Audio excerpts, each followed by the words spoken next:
it's a basic entry story. Most of the soldiers that joined, I guess around 9/11, were, some of what we actually kind of refer to us as, misguided children. you know, I wasn't a troublemaker or anything like that. I was in a apprenticeship program for an electrical union in the Washington, D.C., Maryland, Virginia area. And I was on Wisconsin Avenue when I was delivering light stringers, little, the lights you put up when you need light. I was delivering a whole truckload of those to a job site on 9/11. And I had already been entertained. Yeah, in DC. I didn't hear the plane crash into the Pentagon or anything like that, even though it was 5 miles away, 6 miles away, whatever. But I'd already been entertaining the idea. I had a buddy that joined right out of high school. And I was like, the more and more we came, it took 48 hours for, I think, bin Laden to come forward or whatever. And we already had assumptions that it was them anyway. And I was like, you know what? I got to do something. This driving to D.C. every day for work from the middle of Virginia is killing me. And I'm 18 years old. It's like, what am I doing? And so I signed up, joined initially as a medic, and then found out back then they might still do it. They used to do Ranger and Airborne contracts for medics, and the medic path to get to Ranger Battalion is literally it's a year long. It's ridiculous. Luckily, I didn't have to spend too much time. I figured out that I still had no idea how to study, so I never passed the EMT registry. And when they asked me, they wanted to recycle me to another company down at Fort Sam, and I was like, "Go make me a scout." I was like, "Go make me a scout," and got up to Fort Knox. I had been in for 4 months at this time, somewhere around there. Yeah, and ended up in week 6 of basic training. Just a little plug in with 4 other dudes, and they made us scouts, and then ended up at Fort Hood. Okay. And, yeah. And 2-7 Cav at the time, obviously, you remember that. Oh yeah, good old 2-7 days. Yeah, and they put me as Foster's driver, which meant Mikey Morales was my gunner at the time, which I lost touch with him. But yeah, and then literally months later, we were in OIF2, kind of essentially just driving. He was the platoon leader at the time. I think it was Captain Napoliello. He had us going everywhere. 18 hours a day minimum. And we were literally just mapping the entire AO of Taji. It was crazy. The early days of... early days, yeah. Early days. So 0415, 2-7 Cav, we were at Taji. And from there, we went on and Najaf Fallujah with the Marine. Fallujah, yeah. If you remember the great battle of, I know they keep changing the name of the where the talk was at, but the little OP where the rockets came in, you had the scouts, you guys were out in your trucks kind of on a line. They got Captain or Lieutenant Rojak in his tank just go flying over there to go evaporate a car that was being fodder, whatever was going on there. Yeah, so good old 2-7 days. Old 2-7, yeah. So in hindsight, are you glad you switched from medic to scout? 100%. Okay. I wouldn't. A lot of people try to figure out words to say they would do things differently, but they don't regret it, But if they had to go back, they would do things differently. Absolutely not. My entire path has been essentially lined up for me. Trauma or not, it's been an amazing journey. I've got my 2 amazing kids. I've got an amazing lady living with me. It's absolutely 0 regrets, and I wouldn't change anything for the world. I took it, throughout my career, I've taken opportunities where I could. I've done schooling when it was available. Yeah. Civilian to include civilian education. So it's like, no, I don't regret it. And I enjoyed combat, you know? Okay. I enjoyed, getting in a Humvee with, at the time, no armor, or limited armor. I enjoyed going out there knowing that it was going to be fun or it could be terrible.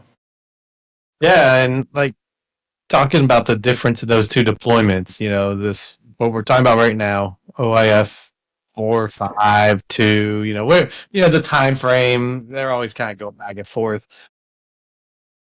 Taji, the IEDs were small or not really existent.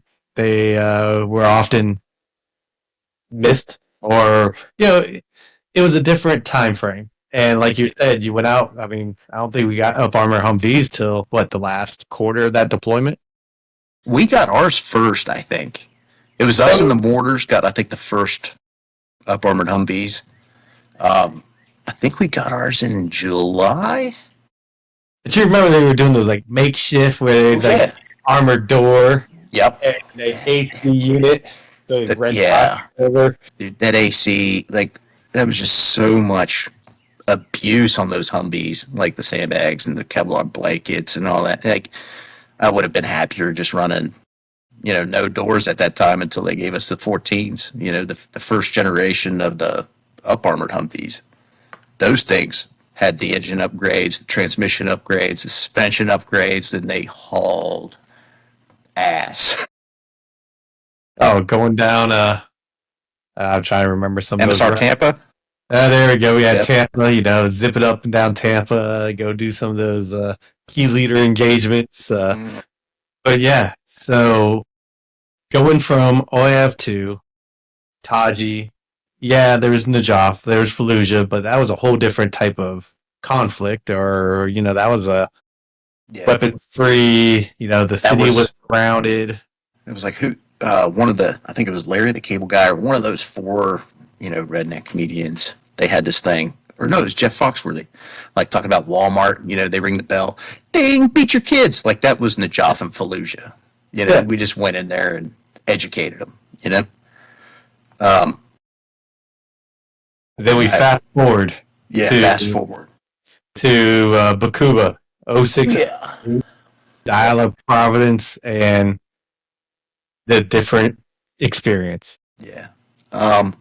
We deployed to Baqubah. Let's see. You and I talked about it on the phone a little bit at the early days. We had an E7 as a platoon leader. We were NCO driven. Half the platoon was NCOs. We were very healthy. We were big. Even without the snipers, we had a couple of extra people. We ended up falling in on 10 Humvees total. So we fell in on TPE, which that's theater provided equipment for those not familiar, to accompany our 3 Brads. So we had, and I mean, each Humvee minus, originally 2 Humvees didn't have crews, and we kind of used them, on the back burner to kind of, if we need one, say if a Humvee comes down for maintenance or whatever. We had all kinds of stuff. We had our own AHA, our own little ammo supply point with everything we needed. We went in, we inventoried it, checked expiration, dates on all kinds of things. It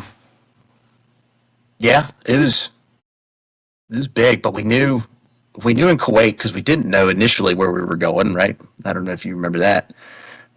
When we finally found out we were going to Baqubah, we were like, okay, all right, it's a little dark. I think they had, it's a dark area, but they had just killed our 4th ID and SF, and I think a CAG team or whatever had killed Zarqawi literally in the Diyala province, or right outside the Diyala province, and like that. We knew it could have been a hotbed, but there wasn't like. He was so close where the unit we replaced actually went and did the BDA assessment, and because I remember in the talk they had some bricks, and they're like, "Yep, that's from the house. That's where they got them." But yeah, the masses did not know we were going to Baqubah, but there was definitely the kind of those that were in the know that knew, because once we got to Kuwait, I wasn't there very long, and the torch party, we all jumped on the birds and we were up there. So while you guys were getting other equipment or whatever, and was that the advanced RFI or whatever they were calling that back then, but we went forward, and then main body started trickling in. And I don't know if you remember, when you first landed at Warhorse back when we first got there, it was dark.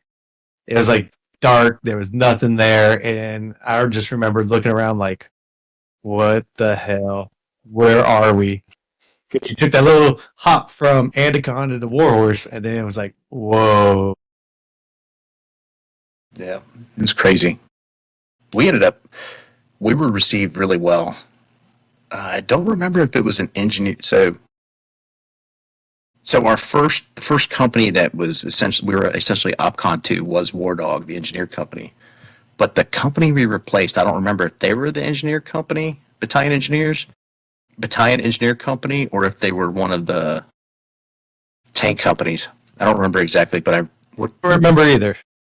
So while everybody was getting a general impression of Warhorse and Baqubah and Diyala province as they landed, we landed. I remember getting yelled at by Sergeant Haynes because I didn't have my little flappy things, my shoulder things on. Yes. And then we got me some, and then, I wore them for like 4 hours, and then took them off again. We all did. But we literally went from the pad, or the LZ, to the company that was going to take us out to the media center.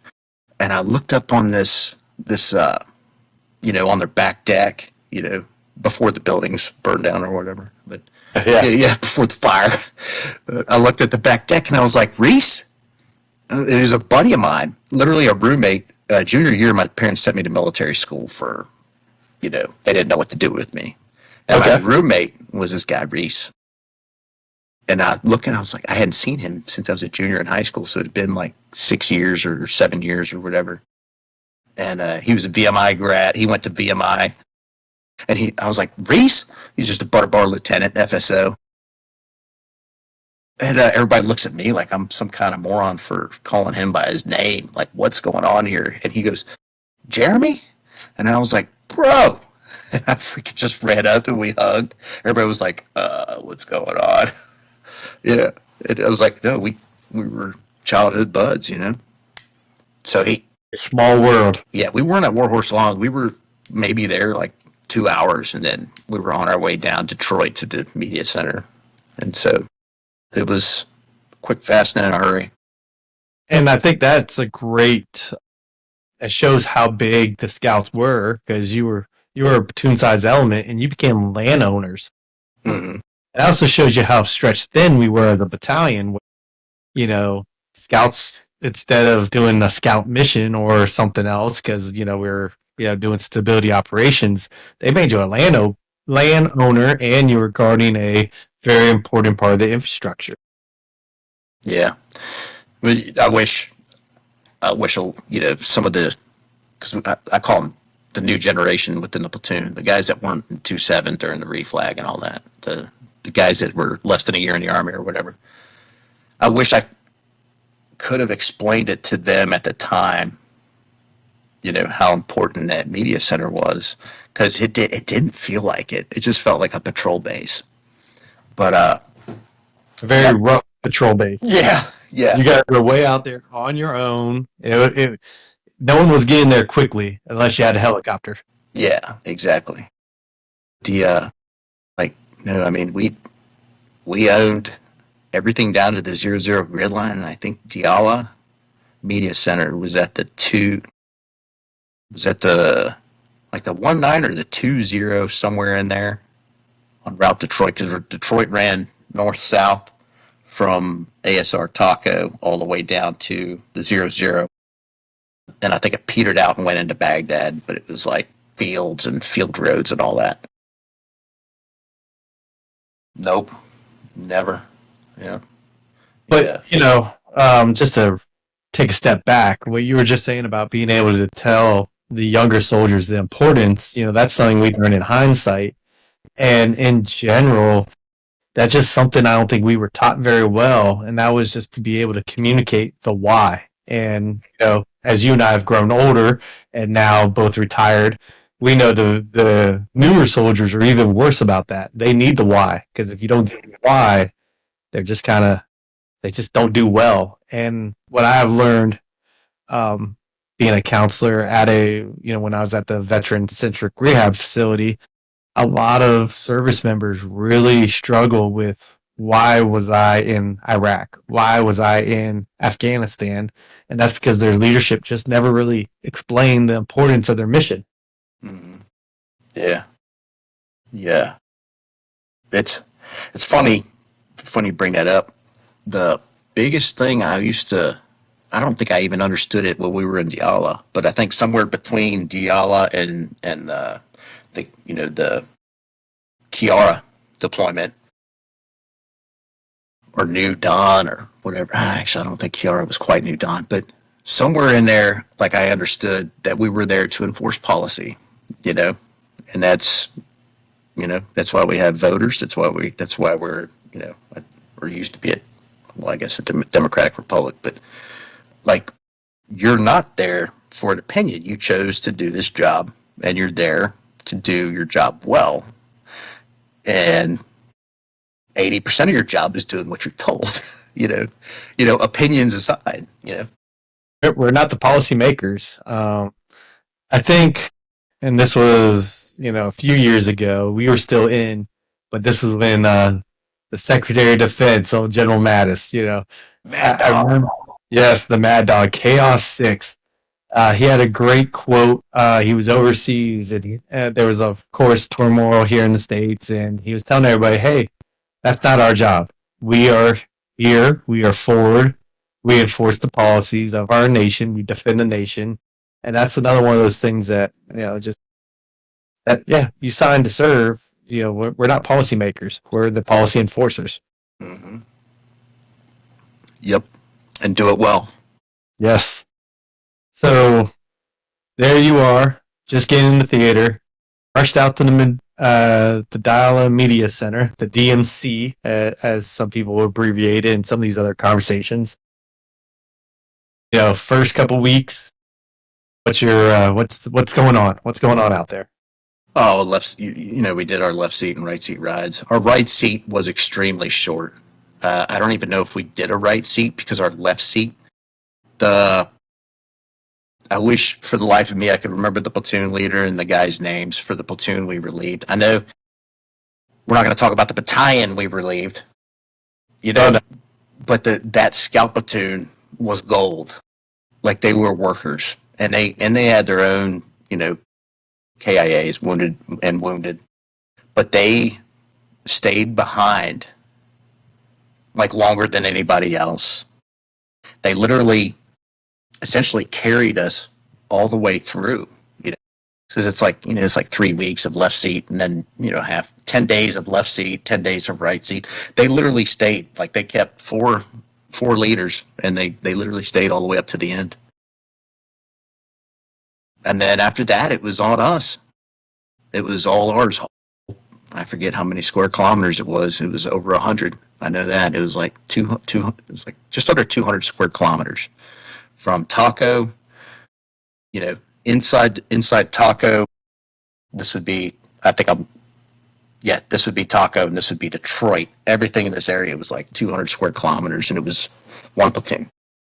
And the biggest threat was, we knew going in, was human trafficking,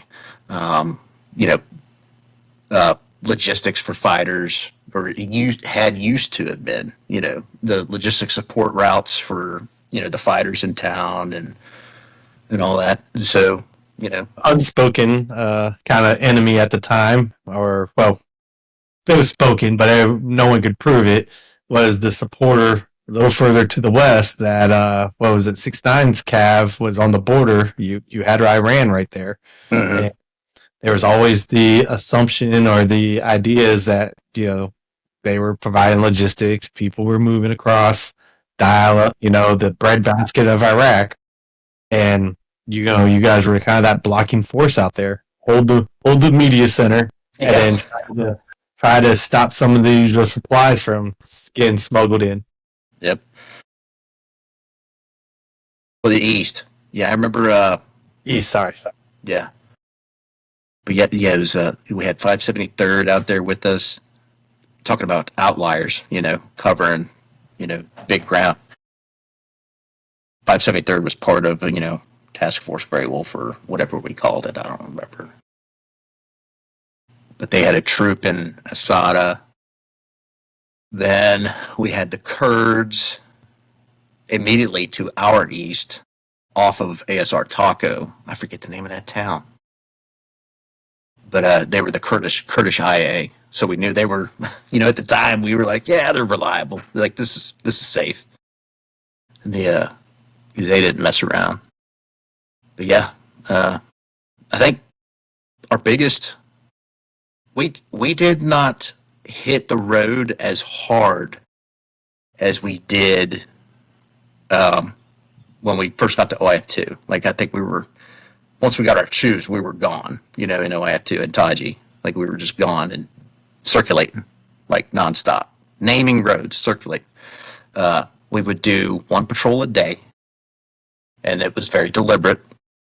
And it was, because there were a lot of complications. There was, how do we communicate? How do we communicate or bridge that gap in comms? So we knew. And we tested all these, like what was the range on our platoon radios from the media center? It doesn't matter how high your antenna is. What is that range? So we started doing that. We started looking for suspicious trails. We started, kind of figuring out who our neighbors were. We did all that, but we did it very deliberately because at the same time that we were patrolling, we had to protect that media center, right? So, at night, we would go out and try to catch IED emplacers because Route Detroit was freaking terrible about that. Because we were easy targets because of it was 20, I forget the amount of kilometers, but yeah, we had like 8 kilometers to cover between us and the next ASR. Yeah, and that ASR was the only hardball, if I'm remembering correctly, going out there. That was the only hardball was Detroit, right? Mm-hmm. Because everything else was improved roads, and when we say improved, those were dirt roads, probably a high, steep decline on both sides. They were very sketchy. Yeah, very sketchy. Yep. Yeah. Yeah. Do we need? I guess we can. I don't know how to transition into this next part. Just throw it out there. Just throw it out there? Okay. Throw it out there. I guess that's pretty much all we did until November 5th. November 5th, we received our first KIAs. And they got our interpreter. They got Skylar Haynes. Is it 5th or 15th? I think it was the 15th. Sorry. There's a 5 in there. Stephen Wood would be mad at me right now. That's okay. We won't let Wood know. He'll know. Well, no. I'll tell him. We'll just have to cut this part out. Yeah. But they got our, at the time, platoon leader. They got our interpreter. They got my driver from the first tour, which was Mitchell Moots. It was on our way back. We, like a long stretch, trying to make it down to the 00 grid line. I think we stopped at like the 03 or something like that because we had already rendered. You can't just call, EOD when you drive down that far. Like, so we were making sound decisions on how to disable IEDs, how to make sure, things like that. We had disabled, we had cleared cars out of the road that were essentially blocking positions with the brads, like pulled them and pushed them out of the way. We had to say, we came up on the last IED that we found, and we could not get it. So we were like, screw it. All right, this is our limit of advance. Flip it around. We're going home, and then we're going to report all this stuff up, and actually, 5 dubs, freaking all that. What's west and east of those areas that are hot. And on the way back up, about literally 3 kilometers north of that, I still don't remember if it was command wire or victim initiated, because when we moved into the surge, the technology, well, coming from Iran and, whatever, like they were doing the victim initiated, introducing the victim initiated pressure wires so that the vehicle would actually set the IEDs off instead of having to hit command wire or whatever. Yes, because if you remember the chaos that caused, because at the time we were calling them like Christmas tree or Christmas lights. Yeah. And, you'd get the little pressure, the wire running through them, and they'd string them out. And that TTP spread quickly.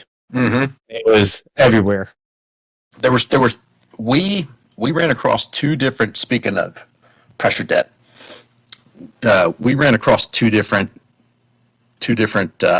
styles.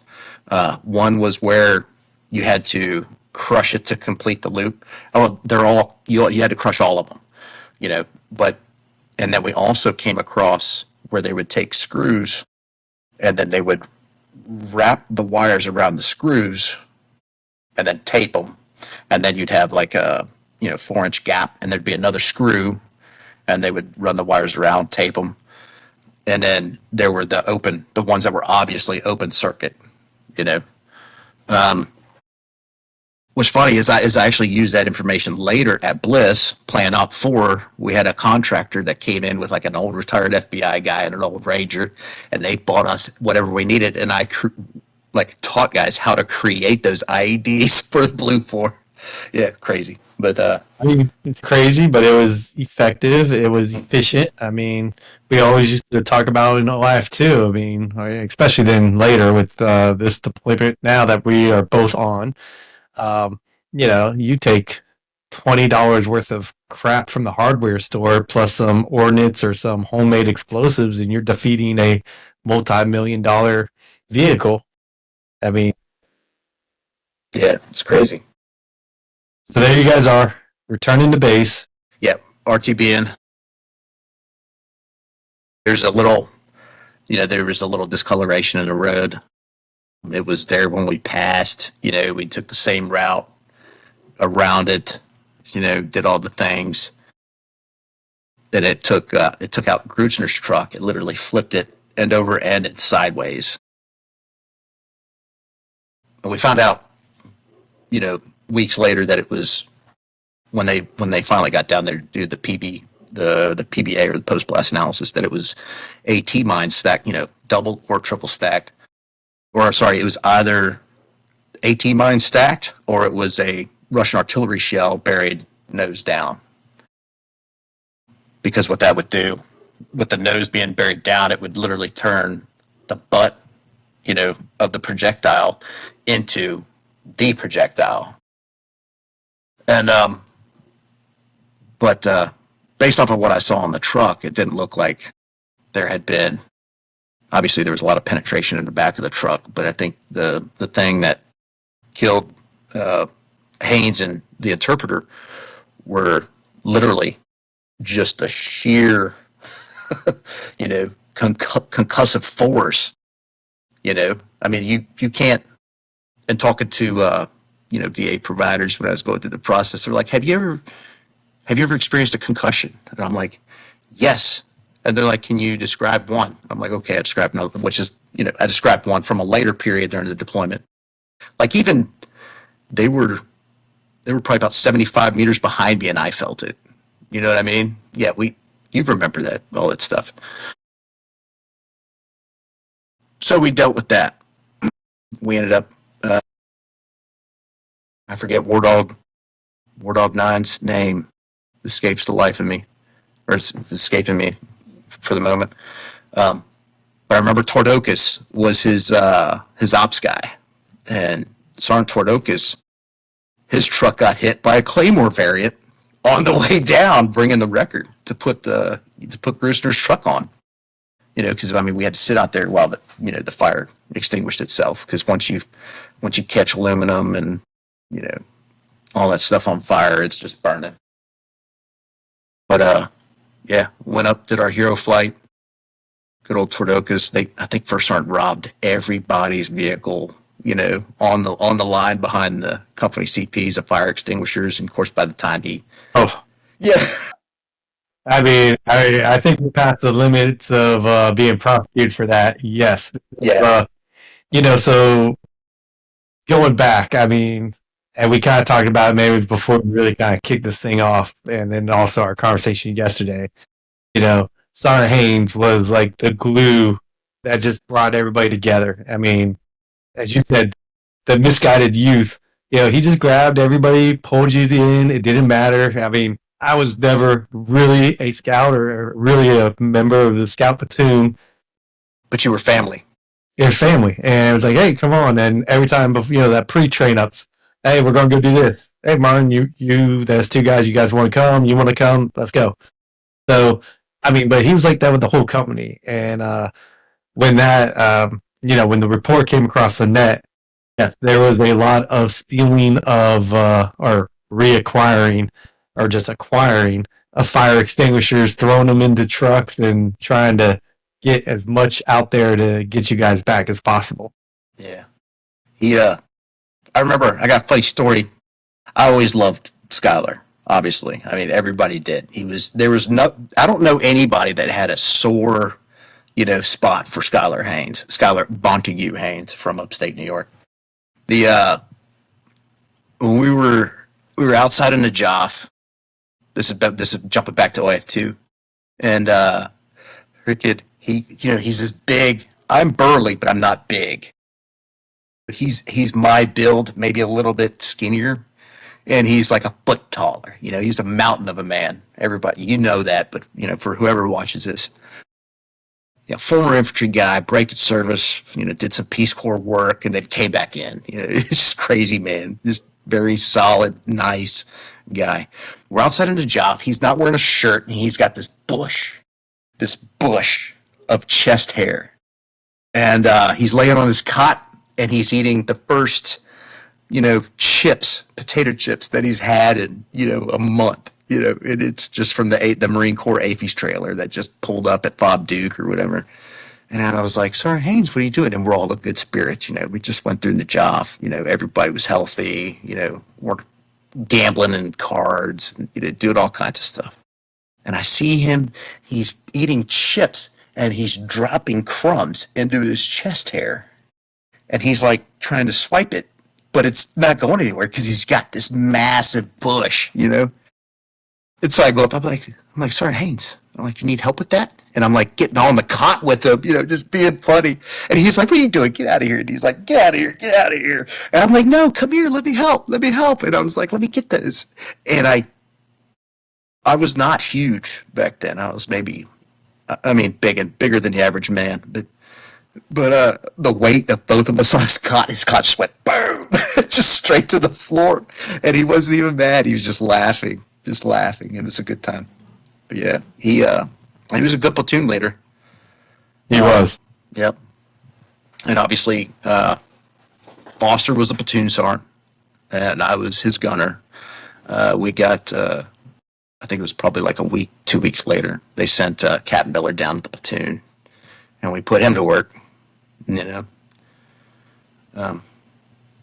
Yeah, because shortly after that, if I remember correctly, that's when you guys started shifting from the DMC and started working more with Bone, right? So we didn't start really working with Bone until Bone replaced War Dog. So I forget what Bone was doing first off, but War Dog was initially responsible for Buhriz and us. And so we'd run a couple of gun run QRFs through Buhriz from the DMC. But we learned quickly that once you go up Route Gold into Buhriz, you can't come back because you're gonna get blown up, or you're gonna be sitting there till 2 a.m. waiting on the OD to come clear. And of course, the only way to get to us from there is to come down Detroit, which then they'd run into stuff, and yeah, it was just a nightmare. Yet once when Biko took over Buhriz and Tahrir, let's see. So you had the river. So sorry, looking at you. East of the river was Buhriz and Tahrir. Tahrir being in town, Buhriz being an outlier or a suburb that right along Route Gold. And then on the west side, you had ACO at KBS and all that. But yeah, so when Bone took over, Bone started shifting our focus to the outer edge of town instead of south. And I think it was like I think all that happened right after Turkey Bowl, if you remember. You probably remember Turkey Bowl. I think you went down there with Mogo, maybe not. Colonel Goins. Yeah. Yeah. Big Mo. Big Mo. Yeah. Big Mo. Mogo. But yeah, once we, and I think right around that time I found out that I hadn't been put on an R&R schedule. so they were like, I forget the guy's name, the ops guy, not Twardocus, but there was another ops guy. He was like, well, we got a flight going out in, a couple days. And I was like, Sergeant Foster, well, Vince, but Sergeant Foster at the time, I was like, hey, you haven't scheduled me for R&R yet? Like, you have any, like, let me get out of here, man. I'll be right back before things get stupid. And I ended up going home, and I think I came back in February. And we were full swing, rotate between, Brits IP Station and Tahrir, and I think 6-9 Cav A Troop had the media center at that point. A little more context to that R&R. This is when we are well into the, oh, by the way, you're going to stay for 15 months. That was right after I got back. Yeah. Yeah. So my ex-wife and I had conceived our son on R&R. He was 3 weeks old when I got back, when I got home. Yeah. It was, yeah. Yeah. It was like as soon as we got back. As soon as I got back, it was Sergeant Major Harris was like, I'm sure you've heard the news, because it was on the news that they were talking about extending all the units in Iraq. And that's why we call it the surge deployment, because they didn't stop people from coming in. They just stopped everybody from leaving, which was a great idea. I mean, we ended up killing a lot of bad dudes, because of that. Yeah. And then, and that's like finding out, oh, you're going to stay a little longer. Yeah. Just a little bit. A little bit. And then, by the way, things have kind of changed a little bit. You're hot and heavy in the whole Buhriz Tahrir area. Yeah. It was a mess. Buhriz and Tahrir. So, in between, so now you're back off leave, Tahrir, Buhriz. What's some other major operations you were a part of? So our Palm Grove incident that we'll talk about, I don't consider that a major operation. It turned into one, or it turned into one. Yeah. Not by my choice, but the no, Arrowhead Ripper. I remember that, and then supporting 573rd. I forget what operation that was when we were clearing Zagania and all of that to the east and north. Because Charlie Troop 573rd obviously was in Asada patrol base, or in their initial middle of town patrol base. They were the victims of 2 V-beds, and they lost 9 guys that day. And so ACO sent a platoon to plus them up. BCO could not afford it because they were manning 2 patrol bases, and participating in clearing operations and bringing the Iraqi army into it and all that, because we couldn't. I think at one point we had essentially told the Iraqi police that no, we don't need you for anything. Don't leave anywhere. Just stay put because you might get shot. They were pretty well infiltrated.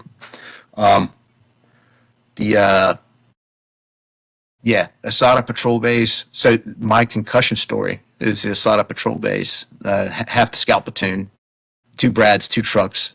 Zim was on R&R, Kevin was.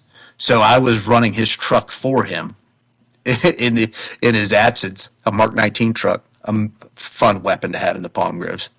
I'm going up. I'm following Sergeant Flores, old David, and yeah, and we're right up at the patrol base. I mean, I can see. I'm behind Flo. We're like 5 meters apart. He stops. He's like, "Hey, Demuth, can you come get this gate real quick? It's just single strand C wire." Like, yeah, come up and get it. Go up there, grab the C wire, yank it out, and I pull it up. Bradley pulls up. Freaking, they hit an IED. I'm on the other side of the Brad, and it's just like Calvin and Hobbes, black, explosion. Just. I was trying to explain that to the VA doc, and they're like, and they're like, and you didn't get hurt? And I was like, I had some scratches. I was like, but that was my big concussion. Okay. I was like, Brad ate all of the shrapnel and all that. Yeah, but we got hit pulling into their new patrol base on the north edge of town, and we got hit leaving the last time. Yeah, that's when Wood and Burke Galt and Timmy Wanamaker. Was it Timmy Wanamaker? No, it was Carr at the time. Wanamaker, I think, was back at the DMC. He had already broken his arm in an IED blast and all that, but he was back at the DMC. But yeah, and they got hit in a Humvee on their way out. It was a weird time. Yeah, moving back. I'm sure you want to get into it. Oh no, this is your time. I mean, I'm just happy to be here to be a part of things. Yeah. So, the Palm Grove incident. Old Pete Chapman. It was one of the last months he was in command. It was before Mark Austin took over for BCO. Pete Chapman had pushed Captain Miller into going out and taking some guys out on SKT because leaders are supposed to be with their guys, obviously. And poor old Captain Miller, he didn't know the first thing about dismounted operations or anything like that. He was a tank platoon leader before he came to the Scouts. So he was a little, very fit, huge, massive guy. Great dude. Yeah. We took him out in the Palm Grove. We're supposed to set in at SKT. We left at like between cover of darkness, like between 4 and 5 in the morning. We get out to our spot. We're proned out, defenses in place, and we've got nothing. I think we saw one guy on our rooftop, maybe like 75 or 100 meters away, and that was it. And I know Zim and I were, all of us were talking. We're like, man, I don't think we're gonna see shit here. And it was daybreak, and freaking, he was like, well, let's just let's push a little further south. And I was like, all right. And so we go a little further south, but once it's daylight, you're done. You're done. Go home. Either sit in place and wait, or go home. Yeah. And we push a little further south, and I watched Zim's interview. I don't remember I remember hearing about it, but I don't remember seeing the bicycle because I think I was trail at the point. At that point, because I think I led out, and then Zim led us further south with Miller, and then at some point I took over point after or towards the end of the actual firefight. But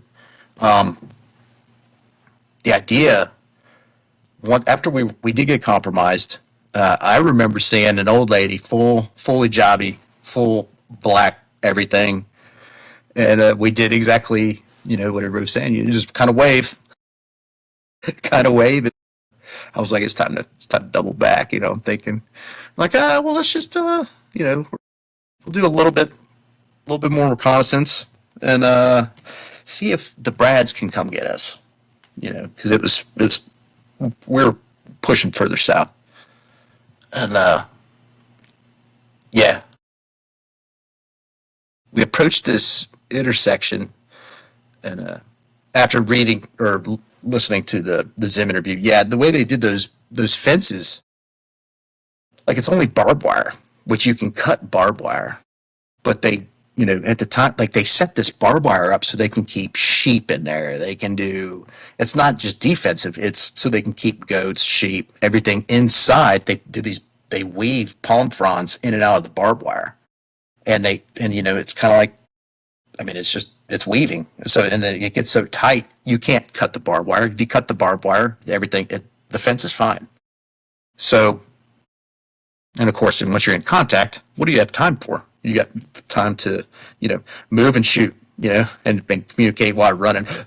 But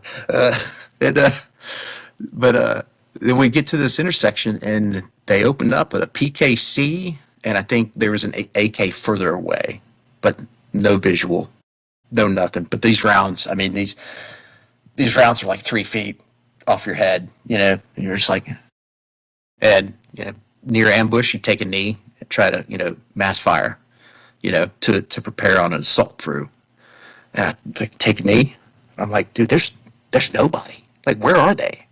Where are these guys shooting at us from? I was like, it's literally, and it was a PKC. It was a good 70 round, you know, burst with a couple breaks in there.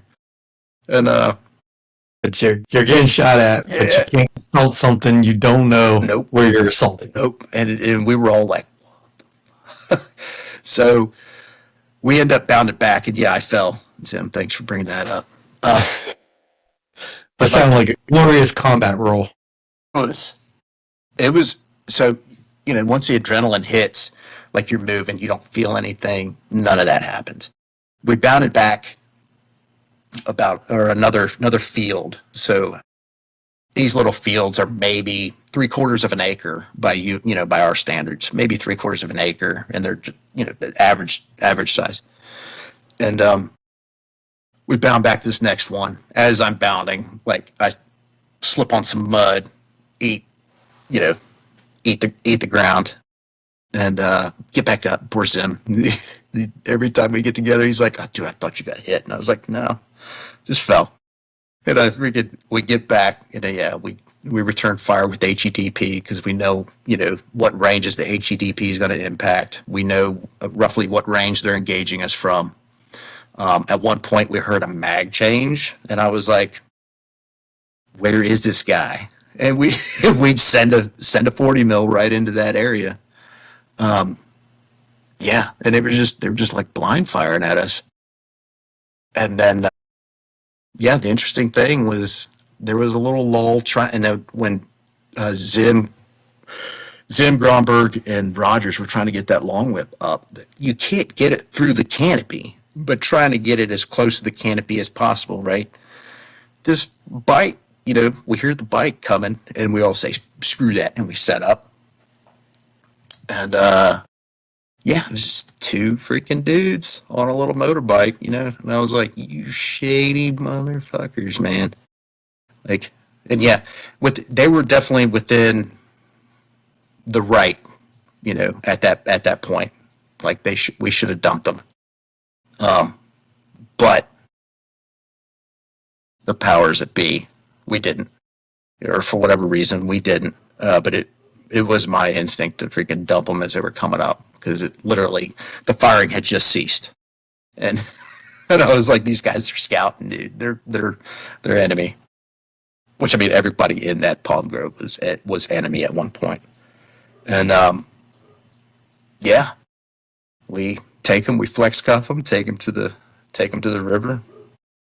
Yeah, had them guide us, because at that point, and like, so we were on this huge finger of land that the Jala River comes around, right? At that point, the closest way to get to the river was to go south, which in my mind, the entire time, the river's west of us. But at that point where we were so far away that it was closest just to go south. So we went south, we found the river, and we started handrailing. Now, as you go south, you're getting further and further away from the Bradleys, the outpost. Mm-hmm. Yeah. And you got more dense palm groves in between y'all.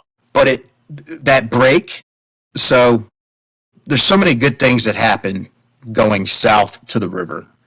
Okay.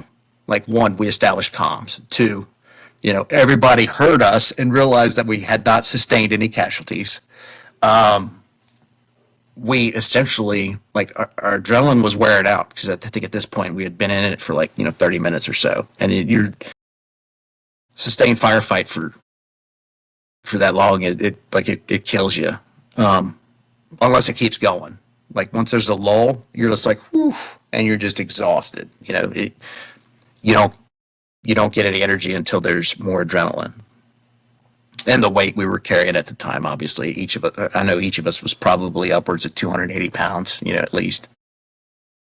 And there were thoughts of crossing the river, swimming it. But all we needed to do, we had comms at that point. QRF from ACO pushed down on the other side of the river, like we had support.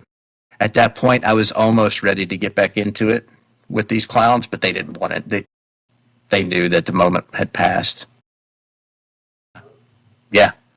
Some people spotted a nice little cleared spot for us to get picked up from, and, we popped smoke, chopper landed, and we hop in the bird. As soon as the last man had his butt on the floor, they took off. Like, I almost fell out. They had to bank away from the palm grove, and they were turning.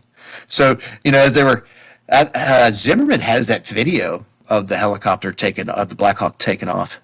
And I might too. We'll have to get that from them. Yeah. But they banked, and I almost fell out the freaking door. I was like, whoa. Like we hadn't cleared our 203s. Like we hadn't, I was like, woof. As soon as it levels out, like we close the damn door, Zim hands me a smoke, and we smoked cigarettes. We smoked our cigarettes all the way back to Warhorse. And at no time did we know that apparently there was like a little suspected. I don't think it was a training camp. I think training camp is, a word everybody used for it. But it would probably have essentially like a hard ORP. I think that's probably what it was, or a resupply point. Where fighters would, get together and gather ammo and make plans. I think that's what we ran into. And but yeah, I think that the National Guard SF guys, I've heard stories about them running in there and putting in work after we got pulled out. But yeah, because there were weren't they the ones that also had the boats? Yeah. They had the boats. Yeah. Boat extraction. Yeah, but they hadn't checked on those boats since they got there. That probably could have become disastrous, even more disastrous than Yeah, luckily the helicopter worked out, because that's probably the better of the plans to get you out. And it was fun. Yeah, we got back to the pad after our debriefs with Lieutenant Depletion and First Sergeant Colella. And Colella Bear. Yeah, Bobby brought us chow, fed us, made sure we were hydrated. And then we got back to our shoes. We literally just died, just from exhaustion, just died. Yeah. And Zim and I were roommates, so it was just like we were done. Showered, went to bed. Yeah, maybe grabbed a sandwich, and then showered, went to bed. It was so exhausting. And then I think the next day we went back out. Or no, the rest of the platoon had come in. The platoon was relieved on at the BIP by either third or second platoon, I forget, from BCO. Yeah.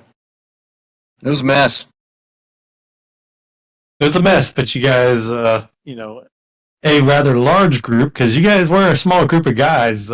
Each one of you was kind of big there, but you guys pulled through. You carried a lot of weight. You went through a sustained firefight, and then from there, a extraction that didn't happen. We're telling the story, and it makes it sound like it happened really quickly, but there was actually pretty long gaps. So, you finally get out of there and you get back. Yeah, I think overall, from point of contact to point of extraction, I think it was probably like 3-4 hours, three and a half hours or so. I want to say it was just after noon. No, I want to say we got back to Warhorse somewhere between 11 and noon. But it essentially started at 8, and then I think it was like 3 hours And there were a couple of times where we could have re-engaged, but we decided to kind of, like, this is just random shots in the air. Let's fuck off. Get out of here. And it was, yeah, it was. They were fairly aggressive when they knew where we were, which I mean everybody from that deployment knows that they could get aggressive. And some of them were not the basic, just sacrificial fighters. Some of them were, I'm doing this for a career. Yeah. Others were doing the, hey, take a couple shots at Americans and we'll pay you. Yeah, exactly. Yeah, but there were definitely some trained guys out there. Yeah. So in hindsight, as you look back and you've shared quite a few near misses and being blown up quite a few times, in hindsight, at any point during this deployment, did you feel like you might not make it home? 100%. Yeah, and I had accepted that after watching Mitchell. Mitchell couldn't be pulled from the truck in November. Like, we had to wait. We couldn't get Mitchell out until, Mitchell, Haynes, and the interpreter, we couldn't get them out until after the fire was done. But sitting there watching that, and we murked a lot of dudes that day in November. But it was after that point where I was like, I'm not going home. And that was also why I jumped on the, the first empty slot to go on RR. I was like, let me go home, do this thing. And I had this mindset. I was like, I'm going to go home. I'm going to knock my wife up, and then I'm going to come back. And I'm going to fight. I'm going to fight until we're done. And no, I knew that we weren't all going to make it. Yeah, I think we had, so Timmy, poor Higginbotham. Higginbotham was literally trying, and he's always a caustic individual. Like, I mean, he's always rough, very strong-willed, great dude. He was doing the right thing without being told. He was getting a haircut, waiting to go on R&R, and he took shrapnel to the dome from a mortar round, freaking on Warhorse. I was like, but he's alive. He's alive. And they're like, yeah. They got him at Anaconda or Balad right now. He's doing that. Then they're taking him to Baghdad. He's going to get a plate or staples or whatever in his head. And then he never came back. He was on Rear D and he was getting processed out. I mean, great dude. Like you said, doing the right thing. Doing the right thing. Because everybody knew if you did, clean uniform, haircut, you were going to have a rough time getting out of country. Yeah. Yeah, exactly. Even if Sergeant Major Harris at the time, even if he let you out of country, you'd get to Kuwait and it'd be, God, who knows, some, logistics guy, down there like, no, you will go get a haircut. I'm like, God, get over it, man. Yeah. Like, I totally get it. And no, he was doing the right thing, and he got out of country faster than he would have just going on R&R. But yeah. I mean, that also really just highlighted the constant danger. I mean, you think about it, he's out on patrols, but then you come back, you're getting a haircut because you're like, hey, I'm on the freedom flight, I'm going home, and then comes a mortar round. Yep. Yeah. Funny how things work out. I think, and you watched it, I mean, that was something Zimmerman was talking about. One day you're the one having the barbecue, the next day you're the one in a firefight or combat patrol or something. And it's just kind of how it worked out. Absolutely. Yeah. The way back, speaking on that Palm Grove incident, we still got to talk about Ripper. Ripper was fun, and it was very dark and weird. But I did not get to commit any acts of violence during Operation Arrowhead Ripper. I was a little upset about that because I was ready. But especially with a name like that, I mean, you're like Arrowhead Ripper. Yeah, I'm ready to like go hands on. Like, I was frothing. Just been stressed out this whole freaking deployment. Had been in a couple of ticks, the Palm Grove. I got to shoot at people. But there was a nice little lull, and then we had Ripper. We were going to go clear the entire area, that we had been hemmed up in. No, I was going to say something else. Oh, Bobby when Bobby was writing the book, he asked for input, and he's going through the BIP log, by day, and he reached out to the scouts for like a report on that day, and some insight. And I think I gave him like a detailed PowerPoint. Like I went on Google Earth, found Buhriz, but what's funny is if you go on Google Earth now, like Buhriz has blown up. Like, I mean, it's all over the place. Like, Zimmerman and I were looking at it months ago, a couple months ago, and I was like, yeah, like none of this shit looks the same. Like, and we between both of our memories, we figured out where we were, but there's like houses there now. It's crazy. Yeah, and I don't want to take away from what you're talking about and skip forward too far, but I mean, we're talking about it. Yeah. That's the kind of the point of this documentary, and what we're working on is we're getting all this context, get everybody's stories, get everybody's experience, and then what we will hope for is at the end be able to show like, hey, all the sacrifice wasn't for anything. I mean, you did it just going on Google Earth, and they're working through some of their contacts to show where Baqubah is now a thriving city, where there's store runs. It's nothing like we remember, and I think they were saying Cop Disney is now like a government building, but there's another place, and I don't think it was Warhorse, but it's like an amusement park now. Like it's a built up park. So it's just shows that it wasn't all for nothing. Yeah.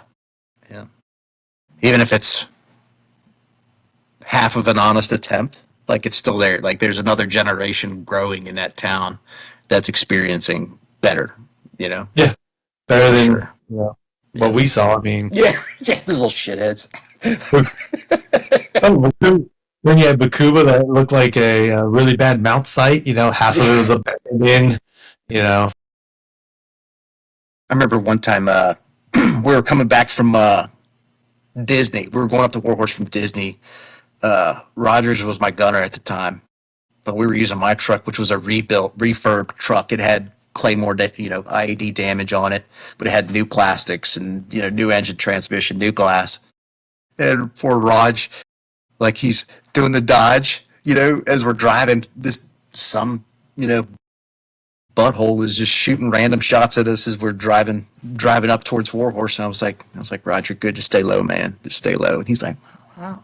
And I was like, if you see him, shoot him. But he's like, I can't see anything. Like we're just hauling, It's a pretty good Rogers impression right there. I can't see anything. Yeah, he's a trip. But yeah, freaking Arrowhead Ripper.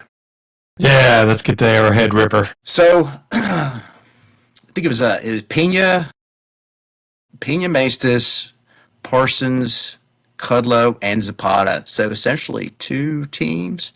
I'm trying to remember who from the snipers didn't. That's 2. We had 3 teams because at the time, I think we had, maybe it was all the snipers. Maybe it was like a big reunion. But you had both Humvee sections, which we would do dismounted operations. So you had Muillenburg, myself, Foster.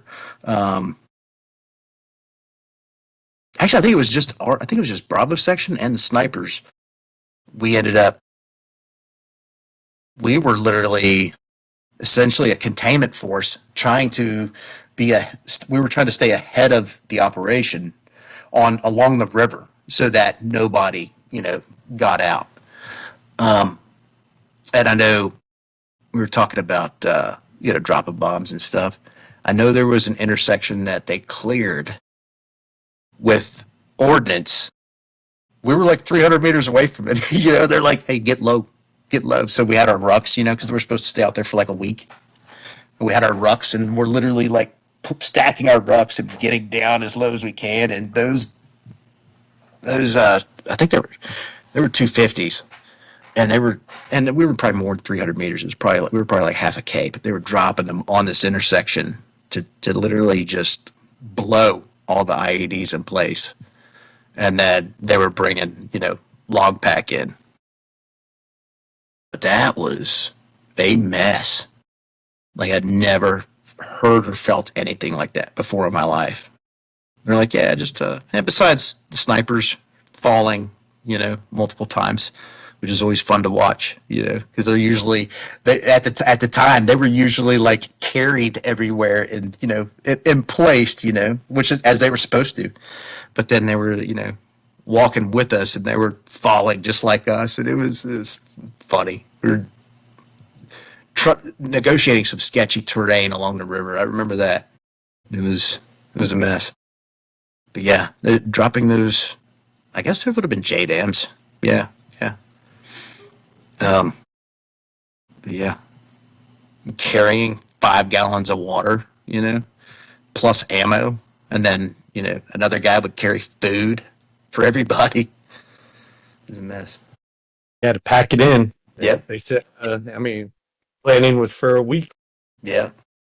We were definitely loaded up like mules, but we did that any dismounted operation we did in those palm groves. Even the smaller operations where we would work side by side with ACO on the other side of the river, and a platoon from BCO would be working with us, hitting different targets along those little hamlets and whatnot. And even as we would clear those, we're carrying, we've got 80-pound rucks plus our kit, and you'd add stuff to your kit because you need the room in the ruck. It's just like, man, people, Blackhawks coming in, dropping you at the height of the reeds. You're just like, the reeds are there. Okay, feet and knees together. Here we go. And and finds out that this is like a 6-foot reed. And the next man lands on top of you. It was a good time doing all that stuff. It was the best and the worst of times.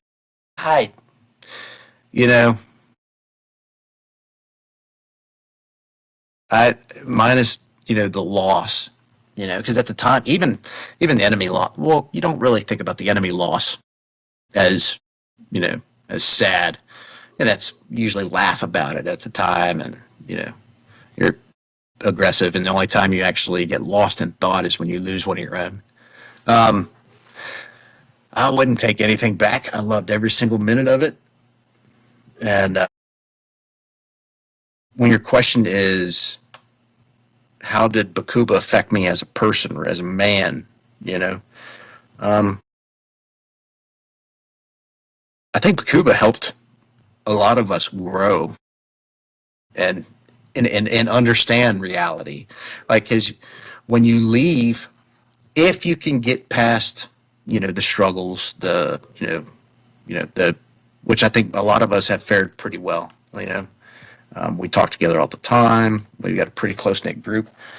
I know that once you've seen that reality, there's nothing else in the world, that can kill you or that can hurt you, or scare you. I don't know. Don't, besides your kids, what your kids might experience. And you and I talked about fatherhood a little bit on the phone. It's like, there are times when I ask my daughter, who is a beautiful young lady, I'm like, you need me to bury a body? she's like, no, Dad, no, we're good. I'm like, okay. And she knows you're not playing. You may have a demeanor, but she knows that Dad's not playing. Dad is not playing. Yeah.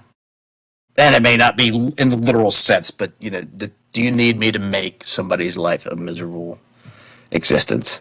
And I think a lot of us are like that. We're extremely protective. But another thing I've learned through years of reflection is you can't control everything, you know. And I think that taught us some of it too.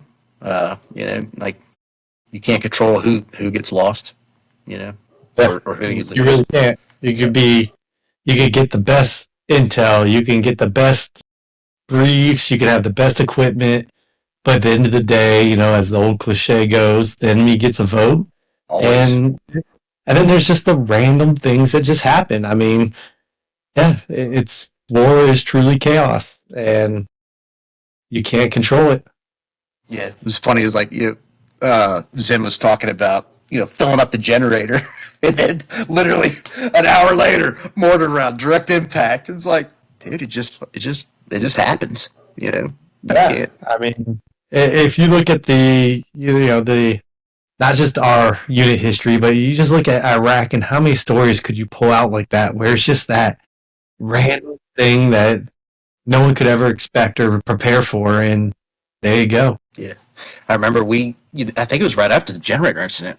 Either we finished or we started sandbagging the shitters. Oh The yeah, porta potties, the manufactured porta potties that the engineers had built, and because I remember, the only person I ever remember burning like our feces was this kid McDougal, oh McDougal. which is funny. He's also the kid that hit the Claymore when we were at it wasn't like some of the infantry guys like Phil Beck and McGrath. We always talk about Chuck and 41st because that was always in like right at the edge of Tahrir. It was like where that would be your first sign of fun, you know. But it was I think we were like a block east and south. We were set in an OP for containment because they were pushing munitions across this road. I think it was 42nd. Yeah, McDougal said he's like, I'm sorry. I'm sorry. I'm like, Doogie, what are you sorry for? He was like, I kept hitting the clacker because they teach you, I see the light, I see the light, I see the light. And I'm like, you did what you were supposed to do. Of course, it's going to work on the first go. We tested it as we emplaced it. I was like, yeah, connection was great. And he was so sorry that he kept hitting. I'm like, that didn't hurt us in any way. Right. And we would have not known about it if you didn't say anything. Yeah, yeah, But yeah, I mean, you're talking about the Porter Johns. Now that we are having a candid discussion and talking about our experiences and fears, I think that was my biggest fear yeah. was getting mortared on the Porter John. It was like not only did you get hit, now you're in all that feces, the affection, or you die in a pile of crap. It's like that was my biggest fear was dying on the Porter John. Another way Baqubah shaped me as a human was I took a lot of those lessons and through other leadership schools and maturity down the road, like I found a lot of the techniques we established during the coin environment applied to near peer adversary fighting, you know, and modern, or I won't say modern, but back to modern doctrine, which is near peer, right?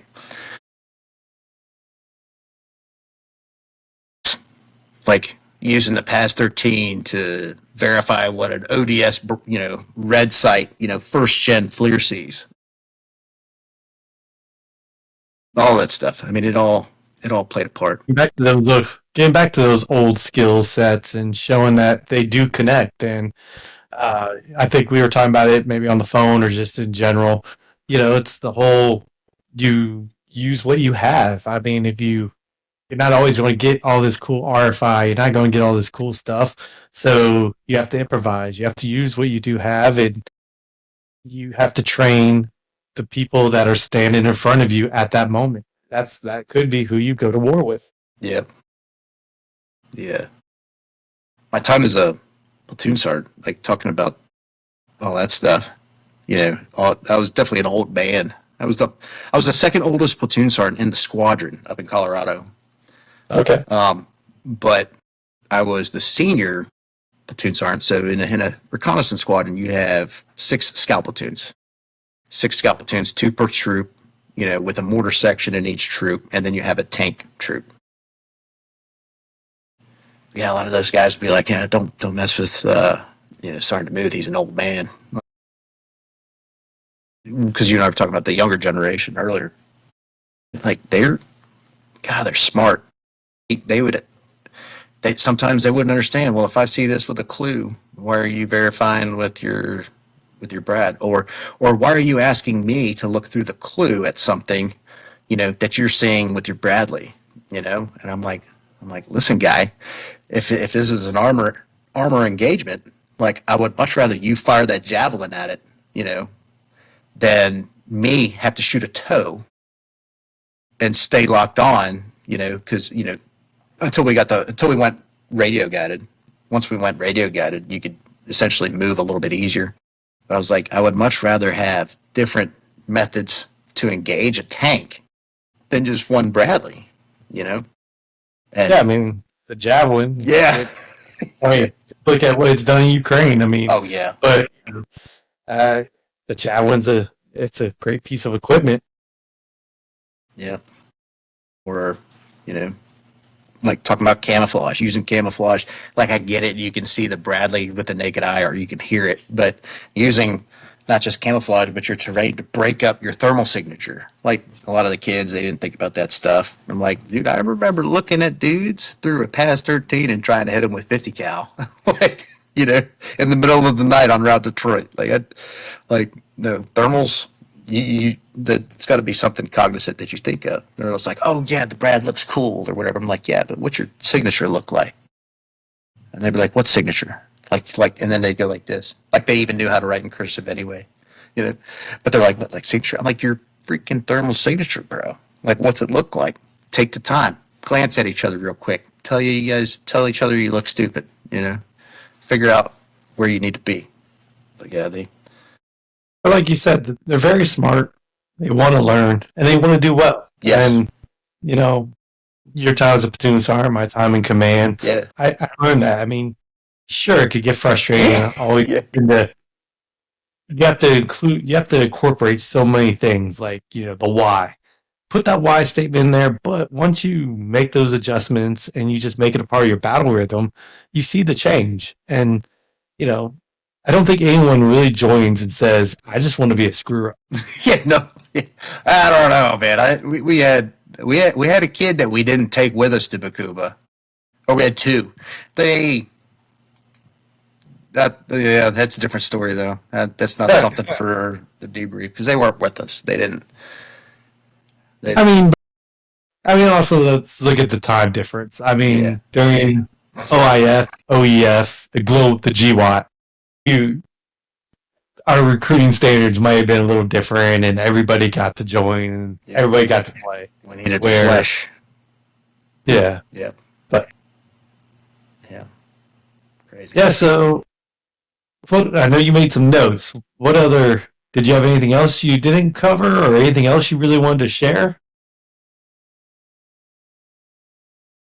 Arrowhead, Ripper, and Tahrir. We covered a little bit about Tahrir. I mentioned supporting the 573rd and Asada, which was also part of the Zaganira clearing, and I don't remember the operation. I got a coffee mug around here somewhere with all the operations on it. I'm sure you do too. Okay. No, actually, I did not get that piece of swag. Let me see. Hang on.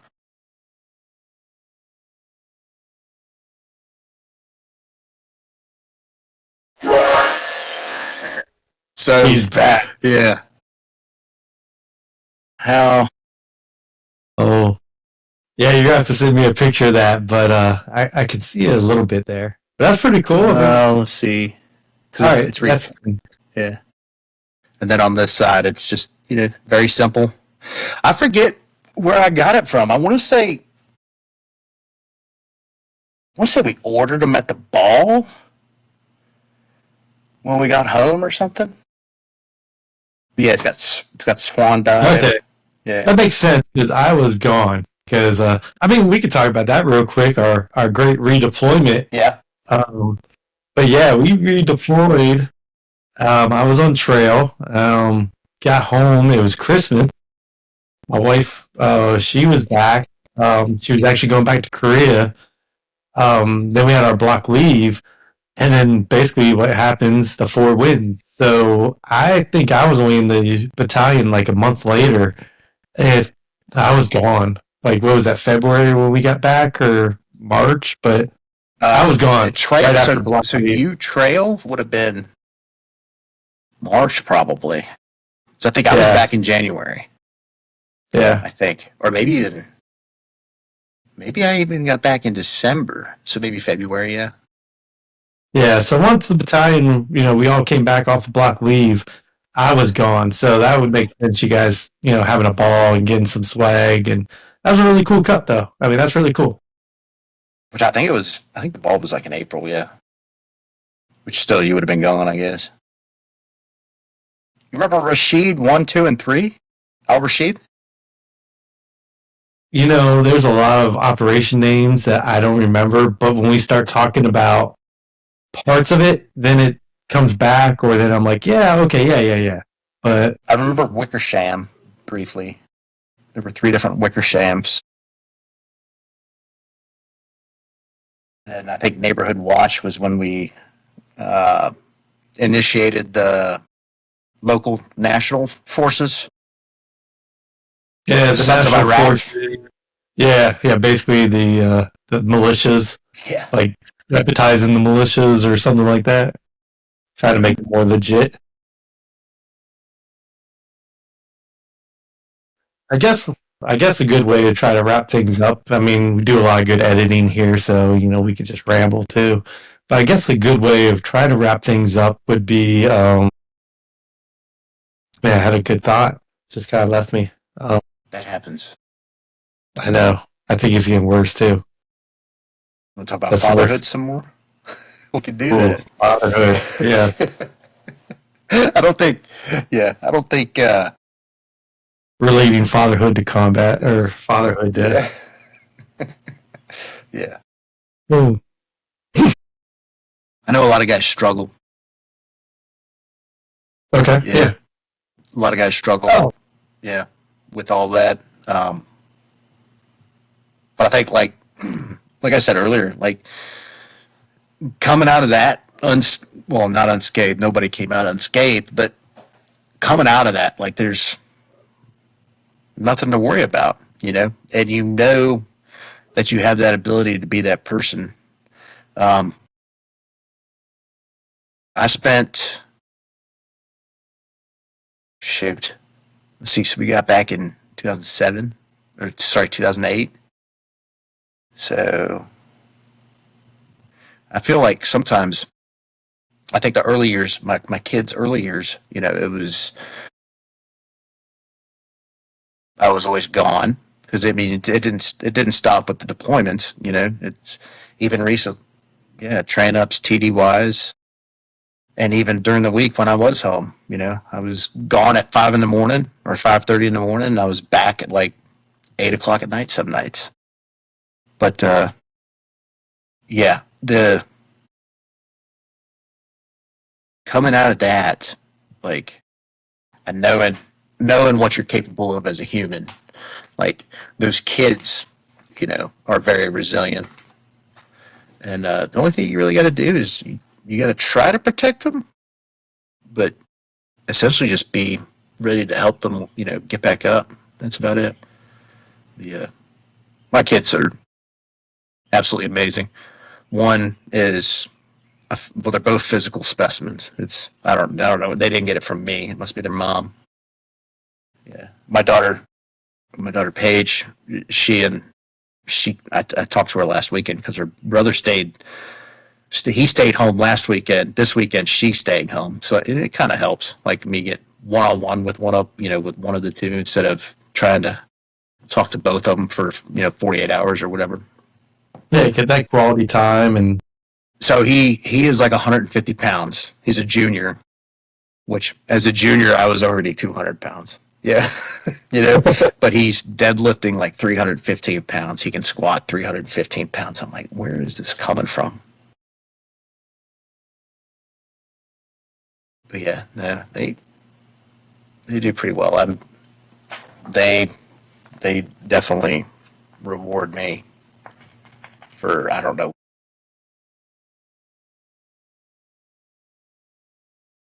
I mean, they're rewarding you.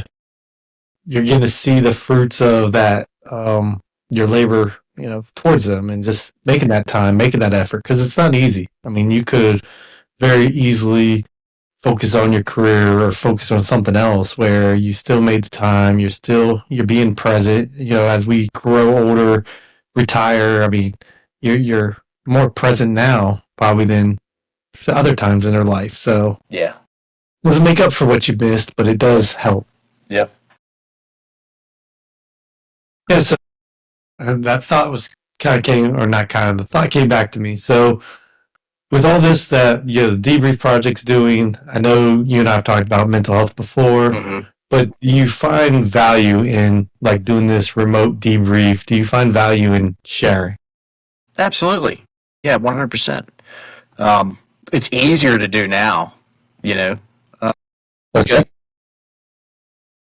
I mean, Why is that? Why is it? I don't know. So I actually started talking to professionals instead of just drinking about it,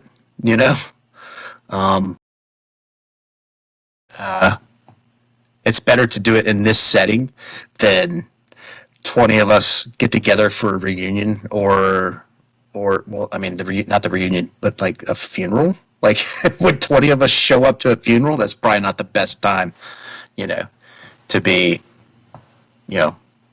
sharing, I guess. Which was tough because I mean, I hate to say just, but it was last year we were all gathering, So last year, Ace passed in September, and then Gruchner killed himself in July. And it was, I mean, literally within 12 months of each other, And it's not, I wouldn't say the struggle is with the fact that they were from the scout platoon or veterans. It was just like, you have a gap and then bam, bam, back to back. I just, that I think that's a lot. And DeGruser was doing great things, but he never received help. Like his help was helping others, but he never himself allowed to receive help. And that's a problem within veterans, that the community of we must help others and we continuously neglect ourselves. And unfortunately, you have to put time aside for yourself. Yep. I mean, you have to. I mean, you and I were talking about that earlier. You got to do that maintenance. And I know it's a word, self-care now, but it's maintenance. And so what's funny is my therapist, he did not do 20 years, but he was a fister, right? So he was a 13 Fox. He and I know a lot of the same thing, different timelines, barely. He's a little bit new. His timeline is about 18 months more recent than ours, if that makes sense. But we know all the same stuff. We've experienced a lot of the same things. He was fortunate enough to receive me after I already went through cognitive processing and initiated EMDR, and now I don't go to him for EMDR. I go to him for what he and I refer to as maintenance. And a lot of times it's just, and we're trying to, he wants every other week, but I think I'm going to, start once a month, because I still have this new provider that I have to get to put all the referrals in. But I think I'm going to keep it at like once a month, and he's there. He's there if I need him. He's a bro. Yeah. And so do you find it easier talking with a fellow veteran as your therapist? So I had a civilian, no military experience whatsoever, licensed clinician or whatever, licensed clinical therapist. I forget what it's called. She wasn't a psych doctor, but I had her first, and she helped with the reality check, if that makes sense. Because so I had already made the decision to get away from alcohol. I did not want medicine, besides the stuff for my hands and joints and stuff. Like I'm not real big on taking pills. part of the decision to quit drinking was because I was worried about my health just as much as I needed to get through some stuff, before my kids head out somewhere and then just forget about me, or before I lose this relationship That I'm makes sense. in, Yeah. And they're both the right people for the right time, She was there with me when I read back because in CPT they make you write out the event in hand, in longhand, and so I had to rewrite from the moment of impact to the time, to the time we were doing the hero flight. So I mean, it was 12 covered. It covered 12 to 14 hours, and she was like, 1 page, and I was like, I need more than 1 page. She was like, okay, go more than 1 page, and she had. I remember First Sergeant Franklin and Sergeant Major Harris. They were they were assisting in the unloading of the guys, taking them into mortuary affairs from that event. And, I was just barely hanging on, I was like fighting the grief stage. And because we were still not home, we were still driving around, and I was like trying to keep it, and it wears on you. Yeah, and it does. Well, she had identified that I was a little bit mad at First Sergeant Franklin and Sergeant Major Harris there for a little bit when they told me to go to the truck. Like, we got this. Like, we'll handle this part. You brought up here. Like, we'll handle this. Go to your truck.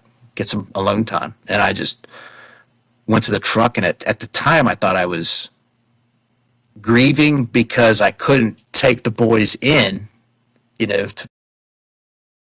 And no, I was just grieving. And they had apparently, they had seen the signs like, man, this guy needs to freaking go somewhere. And I did. It was funny. Once I figured that out, well, she helped me figure that out. Once we got through that, we started the MDR. We started digging up stuff from like Najaf and Fallujah that I didn't even think bothered me. She was like, okay. She was like, any event, any memory that she was like, write a list. And so I did. I wrote down every single memory, and there's some pretty dark stuff. But the processing therapy was a big help, and not just the PTSD or whatever, but also dealing with those that haven't shared, similar events or a similar chronological order that you have. And I still don't like necessarily going outside unless I have to, or not being a hermit. I still don't. I like to be home as much as possible. 1, you save money. 2, you're safe. 3, whatever. But if I do need to go somewhere, I'm on it. I'm gone. Yeah. You choose to be in your safe place at your home where you're happy, but you're not in a prison where you cannot go to Walmart, or you can't. I mean, I see you and Pap. I mean, you go do stuff with Pap, and you can go function, but it's not limiting you. Yeah. Oh yeah, no Pap. Yeah. Yeah, and then the EMDR, I really didn't get much out of the EMDR. Like, every time I was going into an EMDR session, I wanted to treat it like CPT, but without the 16 visits, for one event. And it just got better and better and better.